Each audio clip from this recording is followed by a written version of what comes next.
This is the newsroom for Tuesday, April 13, 2021. We're broadcasting to you on E1, Scar TV, NTN, and Tarzi TV in Bartica.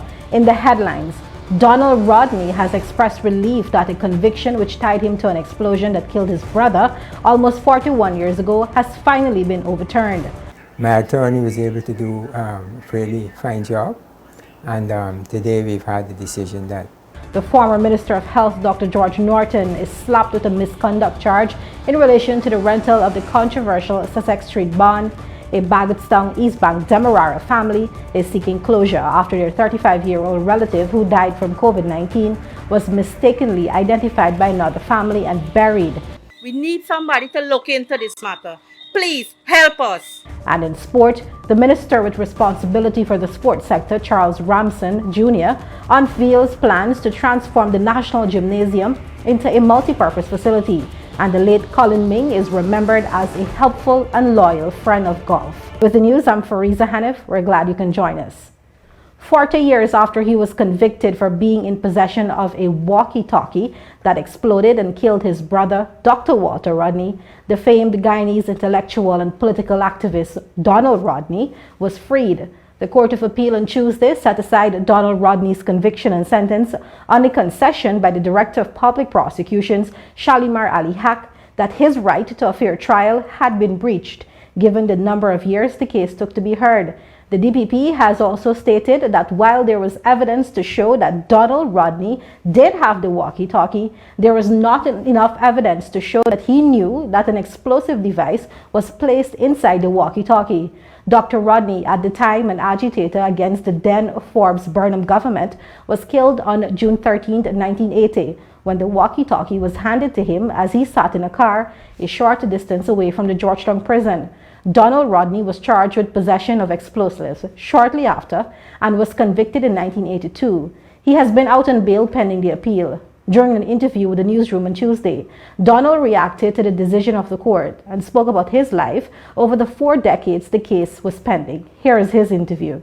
all right, well, more precisely, I was accused of having explosives. Walkie-talkies don't normally explode. And really there was no evidence, as the court heard today. What was not brought out from the court records, and it is still open for anyone to see the court record, is that I expressed extreme surprise when I was told about the charge. And that is still so today. I think though at times I might have felt I was alone, looking back is because I knew what I was doing was validated by ordinary people like myself. And that was tremendous in keeping me going when the challenges were tough. Obviously I'm relieved. It's been quite some time. I've had real challenges in getting it into the court attention, and getting the information that was necessary. Fortunately, it's concluded. My attorney was able to do a fairly fine job, and today we've had the decision that the conviction and sentence has been set aside. Well, it's been a real bother, not just because it's a case, but because in fact there was information in there which was not true. There was information whereby what I said in my own defense was taken out, and it was substituted by information that I had no knowledge of. So it was a real bother in that regard. And the time that it took? Well, the time that it took also didn't help, because in the first place, if one is in a situation where you're battling with credibility of an official document, you want to get it dealt with as soon as possible. In my case, I had quite some time facing that situation. In fact, when I came back in 2017, it was expressly to deal with my case. Well, the conviction has been quite some time. That's going back to 1982, longer than many people could remember. Since then, I have obviously lost some of my rights, including the right to work, and I've had to travel to and from Guyana in order to find employment and keep life together. Meanwhile, Donald Rodney's attorney, Sanjeev Dattadin, has reacted to the court ruling. Here's what he had to say. Well, there are a couple of things that the international world, for example, associates with Guyana. I mean, barring our economic riches, it was Jonestown and it was Walter Rodney. The death of Walter Rodney is where this case came out of on the 13th of June 1980. My client, Donald Rodney, was convicted on the 26th of February 1982, and believe it or not, an appeal was filed then. That appeal concluded today, and probably the greatest stain, one of the greatest stain, if not the greatest stain, on our judicial system has now been removed. That trial, by no stretch of the imagination, was conducted fairly. It was conducted by a regime that was in control of a country. And in control, by control I mean in all facets. He did not have a fair trial then. He was charged with possession of explosives. And the word explosive does not exist in the record from anything the prosecution has put before the court. But there were difficult times. He was represented by Mr. Doodnath Singh in those days. And those were difficult times. When he was charged, the murder of his brother, the Commission of Inquiry subsequently put into the public domain the involvement of Gregory Smith, that he was an army officer, that the then administration allowed him to escape. So probably the greatest wrong, if not the greatest, among the greatest wrongs that have been committed in this judicial system has been fixed today. An audit of the Sussex Street bond by Auditor General Deodat Sharma gave the Special Organized Crime Unit SOCU enough evidence to institute charges against former Health Minister Dr. George Norton. He made his first court appearance on Tuesday. More in this report from Shakima Day. Former Minister of Health George Norton was on Tuesday slapped with a charge of misconduct in public office by the Special Organized Crime Unit for the rental of the controversial Sussex Street bond. Norton appeared before Chief Magistrate Anne McLennan at the Georgetown Magistrates Court, where he was not required to plead to the indictable charges put forward. Norton, who was represented by attorney-at-law Nigel Hughes and Melissa Neander, was placed on $400,000 bail and was required to lodge his passport, with the matter being adjourned to April 27, 2021. SOCU built their case after an audit conducted by the Auditor General Deodat Sharma of the Sussex Street bond located at 29 Sussex Street, Alboystown, revealed startling discoveries.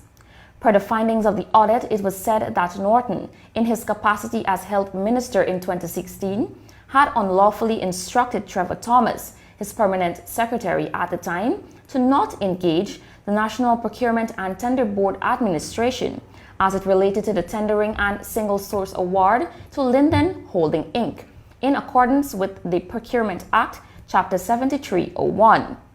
Linden Holding Inc. was the company handed the $1 million contract. Sources close to the investigations revealed to the newsroom that Norton had also instructed his PS to prepare a cabinet memorandum for him to take to cabinet to deliberate on the matter. Later on, Thomas was said to have received a copy of Cabinet's decision, giving the award the stamp of approval. Norton was also said to have instructed him to sign the contract, which he did. The agreement was then penned on July 20, 2016, between Linden Holding Inc. and the PS of the Health Ministry for a 3-year period, commencing June 1st with a monthly rental fee of $12.5 million.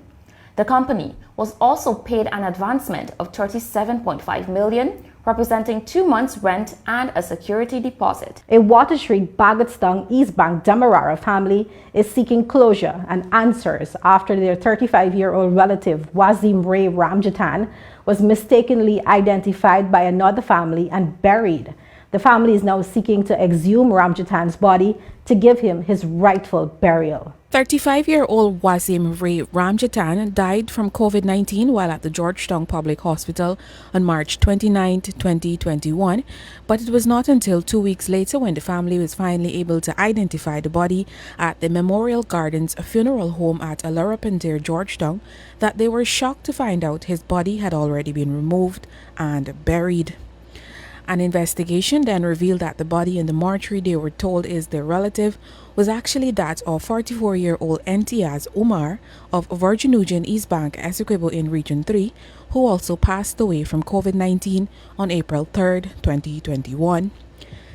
The newsroom understands that Omar's relatives wrongfully identified Ramjatan's body as his and subsequently buried him on April 4th. Both men were Muslims. Ramjatan's wife, Devi Soku, told the newsroom that on March 29, her husband complained of shortness of breath and was taken to the Georgetown Public Hospital. They say he COVID positive. From there, they don't know if we see him or know where to take him. From there, they have we go and come in, no answer.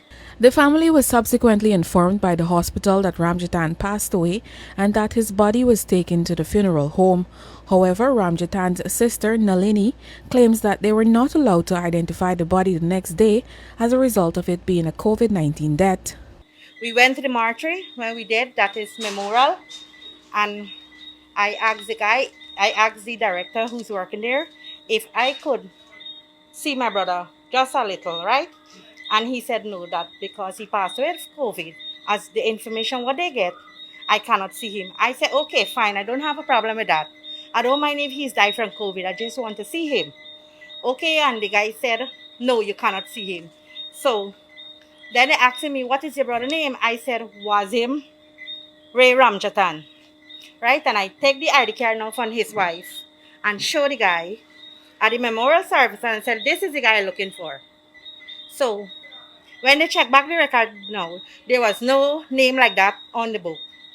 So I also said, look, the guy's name is here.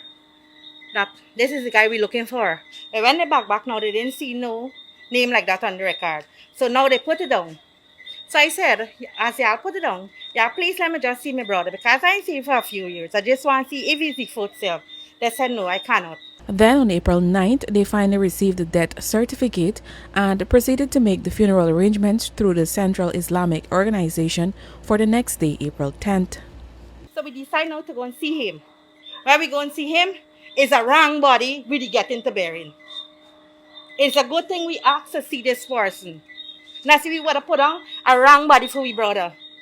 Now the family is seeking justice and answers. According to Nalini, they are being pushed around and no one is giving them answers. We need somebody to look into this matter. Please help us. It could be who. Please, come on. Please help us. We need justice. We need our body. Ramjatan worked as a porter with Sterling Products Limited and was described as a very kind person. Reporting for the newsroom, I am Isanelo Patwo. When the newsroom returns, over $50 million in relief supplies is being shipped to the volcano-ravaged St. Vincent from Guyana, and the Attorney General defends the appointment of 2 parliamentary secretaries to the National Assembly. You're watching the newsroom. Attorney General and Minister of Legal Affairs Anil Nandalal on Tuesday defended President Irfan Ali's appointment of Sarah Brown and Vikash Ramkisoon as parliamentary secretaries in a hearing against a legal challenge mounted against the appointments. The interested parties now wait for an April 20th, 2021 ruling in the matter by Chief Justice Acting Roxanne George. Kurt Campbell joins us. Sarah Brown and Vikash Ramkisoon, 2 parliamentary secretaries appointed by President Irfan Ali, will have to wait for an April 20, 2021 decision by Chief Justice Acting Roxanne George to know the fate of their continued employment as non-voting members of Parliament. Arguing against the legal challenge mounted by Opposition Chief Whip Christopher Jones, Attorney General and Minister of Legal Affairs Anil Nandalal reasoned that the 2 MPs were appointed and not extracted from the list of candidates, and as such they have every right to sit in the House as non-voting members. Backed by several legal minds in the APNU-AFC coalition, opposition parliamentarian and attorney at law Roysdale Ford has argued this to be false. He pointed out that the duo is also named on the governing People's Progressive Party Civic PPPC list of candidates at the 2020 elections, and as such, they are elected members. During a virtual court hearing on Tuesday, Ford said while he does not contend the appointment by the president, the two were unlawfully occupying seats in the House since they are elected members by virtue of their names appearing on the list of candidates. Brang is the Parliamentary Secretary to the Amerindian Affairs Ministry, while Ramkissoon is the Parliamentary Secretary to the Agriculture Ministry. The law makes provision for the President to appoint, in addition to seats secured in elections, 4 technocrat members of Parliament and 2 parliamentary secretaries who will not have the same voting rights as elected members who are extracted from a list. It is on this premise that Nandal has argued that although the 2 MPs' names appeared on the list, they were appointed and not extracted. His reasoning gave rise to the Chief Justice questioning whether an MP can be an elected and non-elected member at the same time, something he said is certainly possible.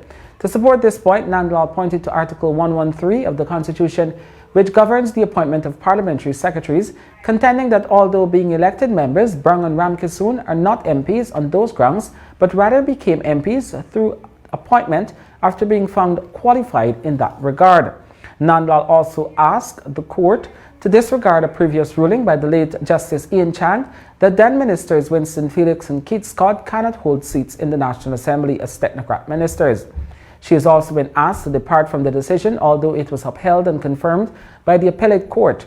Nandal has until Wednesday, April 14 to make additional and supporting submissions, after which Ford will respond by April 15, and a judgment is to be handed down at 15 hours on April 20.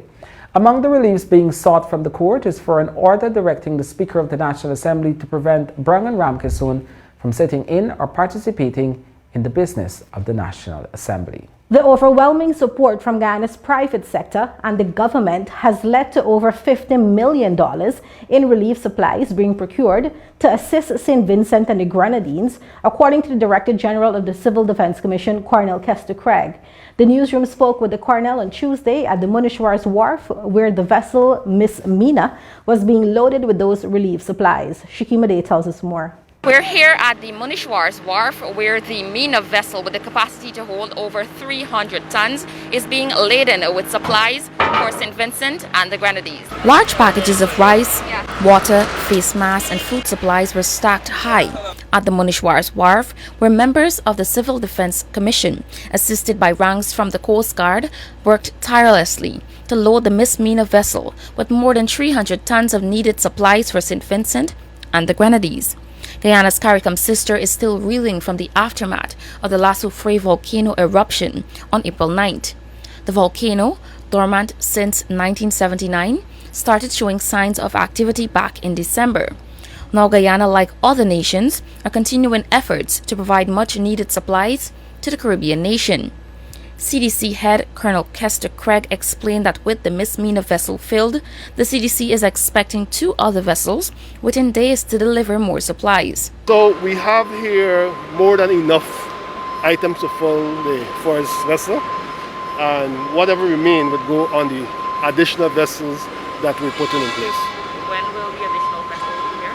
There's one vessel that is scheduled to leave to take containerized supplies on Thursday. That's tropical shipping, and then there is another vessel that we're still finalizing the exact date, but it may either be Friday or Saturday. As supplies continue to pour in, Colonel Craig relayed that the supplies have an estimated value of over $50 million, but more is still needed. It's not going to be just a one-off activity.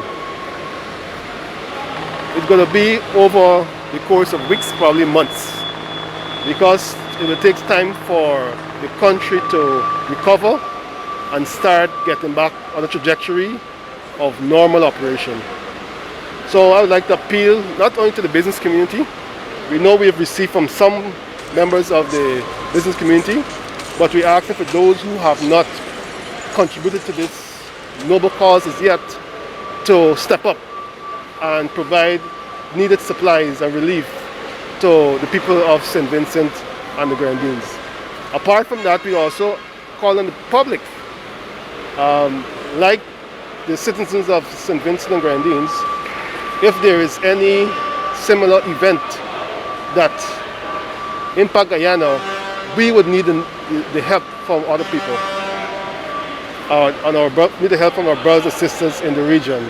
So this is a very good time, and no matter how small is it, for you to provide that support.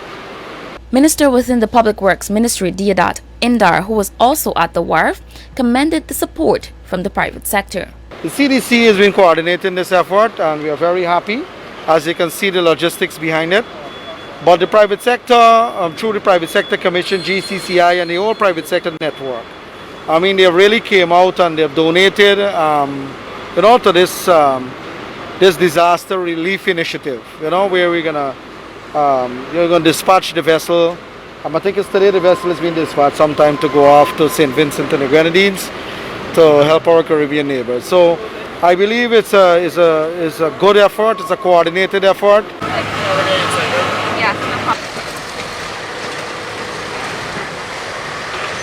The MENA vessel will depart Guyana waters on Tuesday afternoon and is expected to reach St. Vincent and the Grenadines by Friday.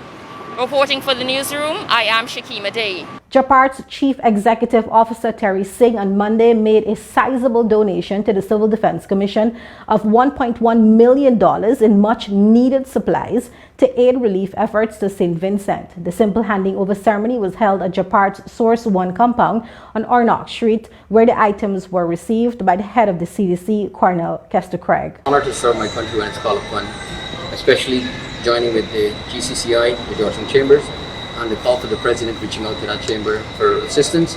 Our company is very pleased to assist in this regard. My heart goes out to the people in the St. Vincent and Grenadines. I'm sure someday we could have been in that position, so if it's our chance to help, let us do it now. I'd like to encourage others in terms of the business community to assist at this time. I must say, first of all, that this collaboration over the last 36 hours is remarkable. It's the first time in a very long time I've seen the public-private partnership and corporate social responsibilities by all the private sectors working so quickly to amass a large supply of relief items to be distributed to our brothers and sisters.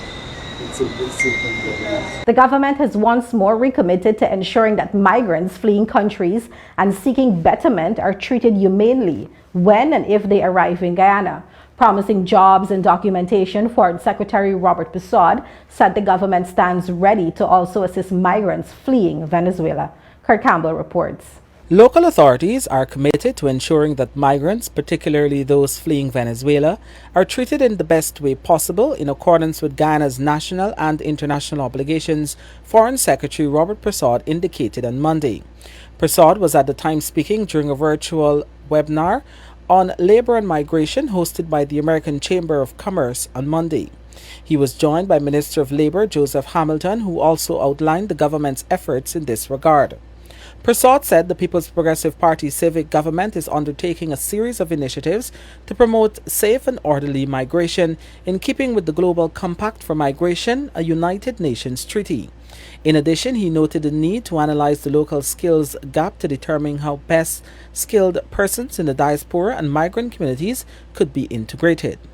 Guyana, with its anticipated economic boom, will become an attractive destination for foreign nationals and its diaspora seeking new job opportunities and even opportunities to invest.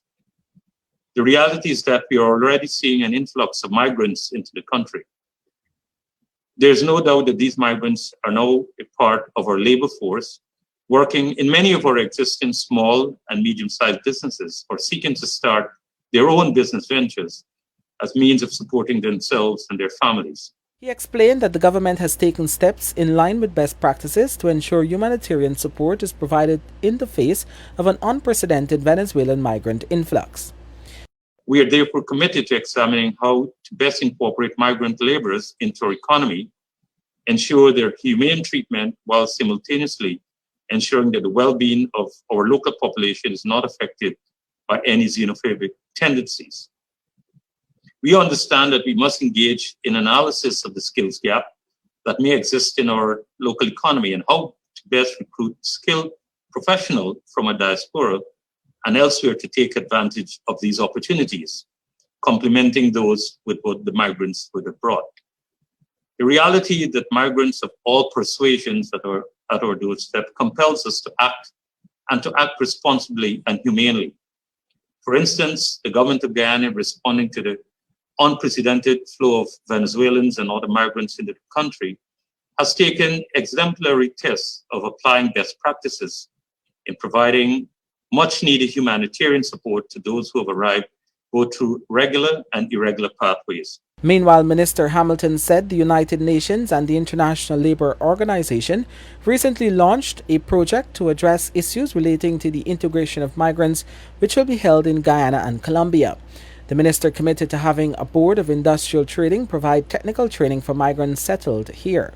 He added that the government is also open to utilizing the Central Recruitment and Manpower Agency to upskill migrants. I committed to the ILO and UN project, the Board of Industrial Training, which is the technical training arm of the ministry, that we will be open to intervene as regards technical training for migrants who are settled in Guyana, and not just to train them, but to ensure that they're accredited and certified. So that commitment we have already made, and that commitment I'm reiterating. The Labour Ministry, he noted, has also been working to increase the number of occupational safety and health officers and to have them trained in Spanish, Portuguese and Mandarin to better serve migrant populations here. For the Newsroom, Kurt Campbell. Still ahead on the Newsroom, President Irfan Ali is becoming frustrated with those who constantly breach the COVID-19 guidelines, and the health minister says more Russian vaccines are on its way here. Thank you for staying with us. Minister of Health Dr. Frank Anthony says there are stringent management and accountability of the Russian Sputnik V vaccine, given that the vaccines must be stored at -18 or -20 degrees Celsius to maintain its 92% efficacy. Guyana is expecting another batch of the Russian jab on Thursday. An additional 30,000 doses of vaccines arrived here on Monday. To date, over 63,000 persons have received their first jab countrywide. Health Minister Dr. Frank Anthony, during his daily COVID-19 briefing on Tuesday, emphasized that the Russian Sputnik vaccines are frozen and then thawed before it is administered. If the vaccines are not used, then it will have to be thrown away, and as a result, there is strict management and accountability for the vaccines. Guyana is expecting another batch of the Russian vaccines on Thursday. A total of 55,000 doses arrive here already as part of the 200,000 doses purchased by the government. Guyana is currently administering the AstraZeneca, Sputnik and Sinopharm vaccines to frontline health workers and persons 40 years and older. The vaccination program is also being boosted with the assistance of a number of organizations who are mobilizing and bringing persons out to be vaccinated. Our vaccination program has been going quite well. So far we have done 63,740 persons have received their first dose. And as of yesterday, we had about 3,455 persons who received their vaccines. We are going to scale this up as our staff become more proficient in the use of these vaccines. Dr. Anthony further noted that health workers are also becoming more proficient in the use of the Sputnik vaccine, and as such, vaccines have been deployed to regions 4, 6, and 10. These regions, the health minister revealed, are the only regions that additional cold storage was created to cater for the Sputnik vaccine. He noted that Region 2's cold storage is nearing completion. Meanwhile, COVAX, during a meeting with Caribbean health ministers on Monday, revealed that the region should expect additional vaccines before May 2021. There wasn't a definitive date, but we should be getting additional sets of vaccines before May from COVAX. How much, we don't know as yet, and when, we don't know as yet. During his address at the United Nations Economic and Social Council Special Segment on Financing for Recovery from COVID-19 on Monday, Guyana's Finance Minister Dr. Ashni Singh said developing countries and vulnerable states should have adequate and affordable access to COVID-19 vaccines. Reporting for the Newsroom, I am Esenela Batwo. President Irfan Ali has issued a passionate appeal for citizens to adhere to the guidelines put in place to prevent the spread of COVID-19, saying he would support stiffer penalties for those who continue to flout the guidelines. Kurt Campbell reports. Guyanese have to understand this is not a joke. This is their lives they're playing with. You can't put your life in the hands of the task force. Your life, you have to have a value for your life. And if you don't understand that your life has a value, then at least understand that your actions will impact other person's lives and appreciate the value that other people place to their lives. That is all, Guyanese. It is time for us to understand that sometimes we have to take responsibility. That was President Irfan Ali speaking at the sidelines of an event held at his Shiv Chandrapal Drive, Georgetown office on Monday. The head of state, in direct addresses to the nation on several occasions in the past, had asked that Guyanese act responsibly as the government begins its social and economic recovery from the pandemic that has gone on for more than a year now. Dr. Ali appeal on Monday took on a new tone of frustration as he reflected on the daily breaches to the guidelines across the country by persons in large numbers. He praised the joint services and the COVID-19 task force for their aggressive stance against persons who flout the guidelines and said it may now be time for the court to not only impose fines but consider jail time for those who act in contravention to the guidelines. The only other thing now is to have the courts play a role in sentencing people, but we have really stepped up. The task force is doing a good job. They're out there every single night until 3, 4 in the morning. In stern disapproval, he pointed to a recent incident where citizens who were arrested for breaching the curfew and placed in a Ghana Defence Force bus to be transported to the police station were seen jumping through the windows, hurling remarks at the ranks and making advances at them. If you look at the army bus the other night, and you know, I see responsible people sharing this on social media as if it's some big joke. The reckless behavior in that bus, and people who I hold with great levels of responsibility and high levels of education, sharing it as if it's a joke. What they were behaving with in that bus is reckless. Dr. Ali said Guyanese have to act as a responsible collective as the country looks to fight the disease which has infected over 11,000 citizens and has taken the lives of 258 more. He also noted Guyana's challenge with sourcing vaccines for the citizens. To date, Guyana has received a total of 182,000 doses of vaccines, and it includes 20,000 doses of Sinopharm from China, 80,000 doses of the AstraZeneca from India, another 24,000 doses of AstraZeneca from COVAX, and 55,000 doses of Sputnik V from the UEA via Russia. Guyana has procured a total of 400,000 doses of component 1 and 2 of the Sputnik vaccines. To date, more than 60,000 persons have received their first doses of the COVID-19 vaccines in Guyana. For the newsroom, Kurt Campbell. When the newsroom returns, the financial, weather and bridge reports, along with sport with Avinash Ramzan. That's it for me, Fariza Hanif. Until next time, take care.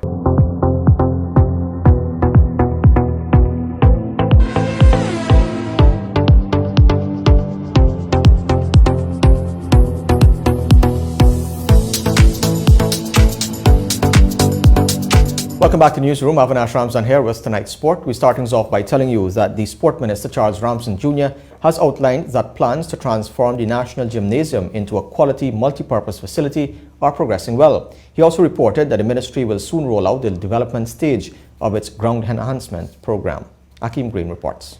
Facilities in the compound of the National Gymnasium, located on Mandela Avenue, are currently undergoing massive development works, which when completed will offer quality amenities to multiple sport disciplines. In relation to basketball, we have a major program that's happening at the gymnasium, and I've taken the relevant associations for Georgetown Basketball Association as well as the Guyana Basketball Federation to examine how we are going to do our projects now. So we have two major projects coming out of the gymnasium. One is a new basketball court that's going to be built there. There will also be lights, very nice lights that are going to be built and installed so that it can be used as a day-night facility. It is also expected to be a multi-purpose facility, so that there will be a hive of activities at the location. Futsal, basketball, tennis, volleyball. Additionally, the ministry is discussing with a private sector company the possibility of building stands around the new courts, and that tenders recently went out for the construction of a new washroom facility at the gymnasium. Similar works are being done at the southern end of the Cliff Anderson Sports Hall, and plans are in place to develop a basketball court in Prasad Nagar.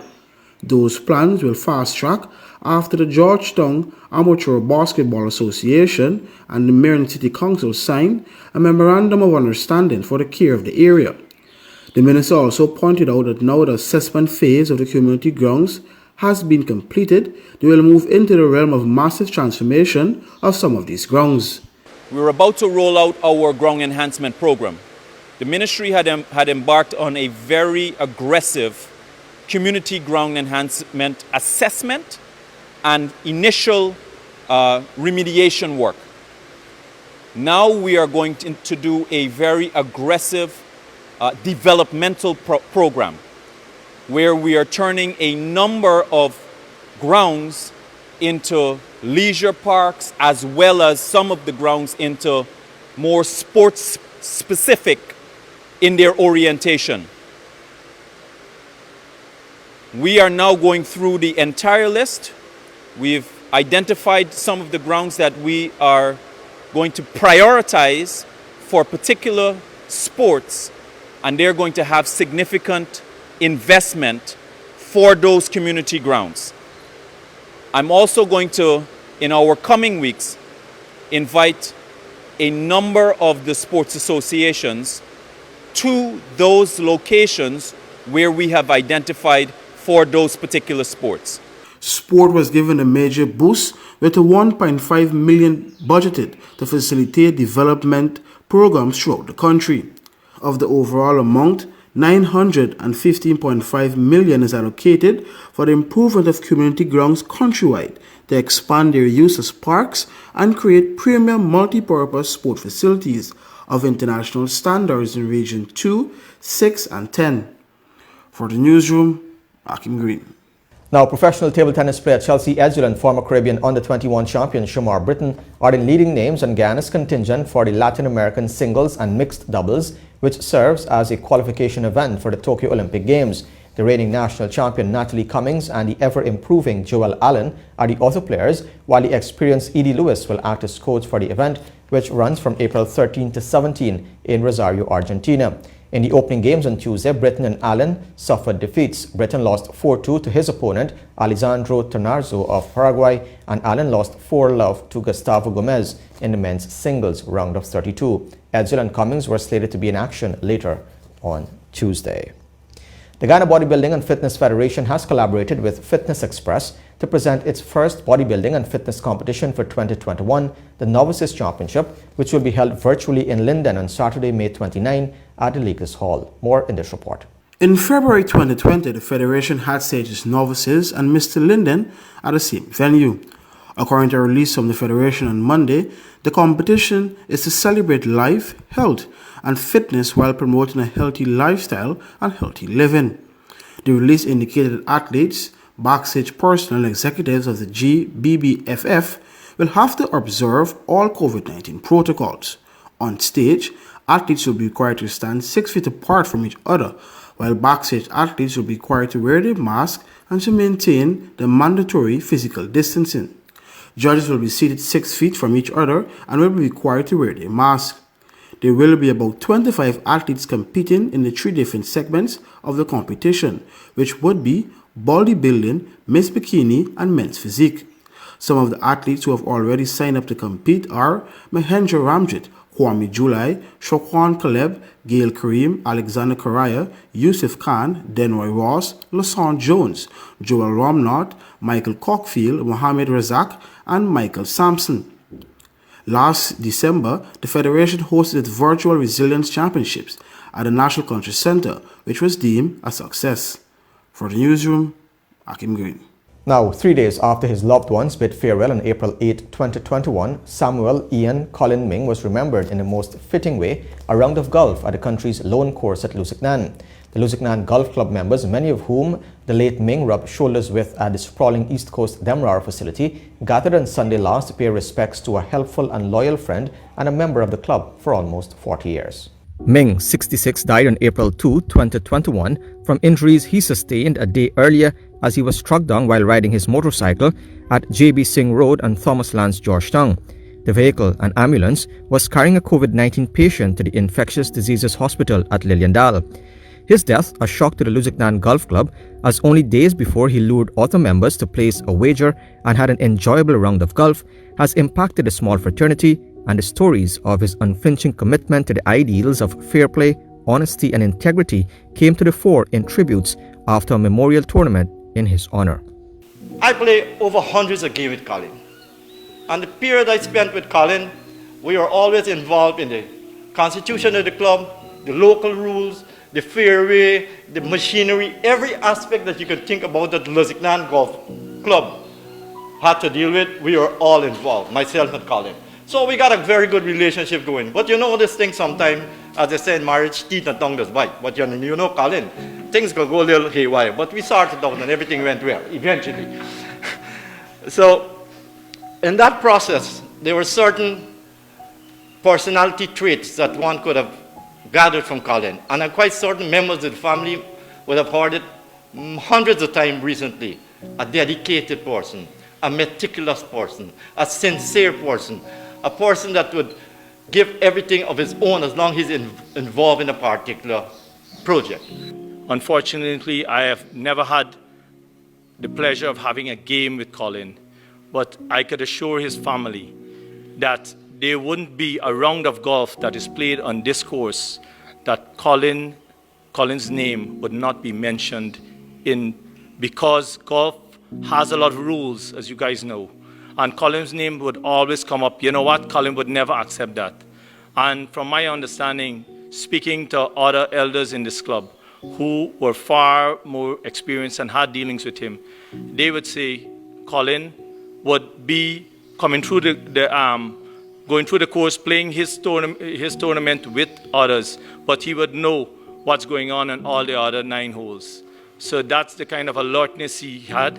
That's the kind of passion he brought to the game. The full tribute to the late Colin Ming can be viewed on Newsroom's Facebook page. And finally, defending champions Mumbai Indians stoutly defended a total of 152, beating Kolkata Knight Riders by 10 runs in match 5 of the IPL on Tuesday. Leg spinner Rahul Chahar was outstanding with the ball, claiming 4 for 27 as Knight Riders slipped from 72 without loss to be limited to 142 for 7. Nitish Rana followed up his first game 80 with 57 and fellow opener Shubman Gill made 33, but they were the only batsmen into double figures. Trent Bolt, who defended 15 of the last over, finished with 2 for 27. Earlier, Mumbai also suffered a collapse, slipping from 86 for 1 at the halfway stage to be dismissed for 152. Surya Kumar Yadav with 56 and skipper Rohit Sharma with 43 got the only scores of significance, as Andre Russell picked up a career best of 5 for 15 of 2 overs, bowling the 18th and 20th overs. Pat Cummins claimed 2 for 24 for Mumbai Indians, who are now second on the points table behind Delhi Capitals. IPL action continues on Wednesday with Sunrisers Hyderabad against Royal Challengers Bangalore from 10 hours. And with that, we've come to the end of the news for this evening. Of course, you can find updates on these and other stories on our website, Newsroom.gy, our Facebook page and Instagram. On behalf of the entire news team, my name is Avinash Ramzan. Thanks for watching. Be safe. See you next time.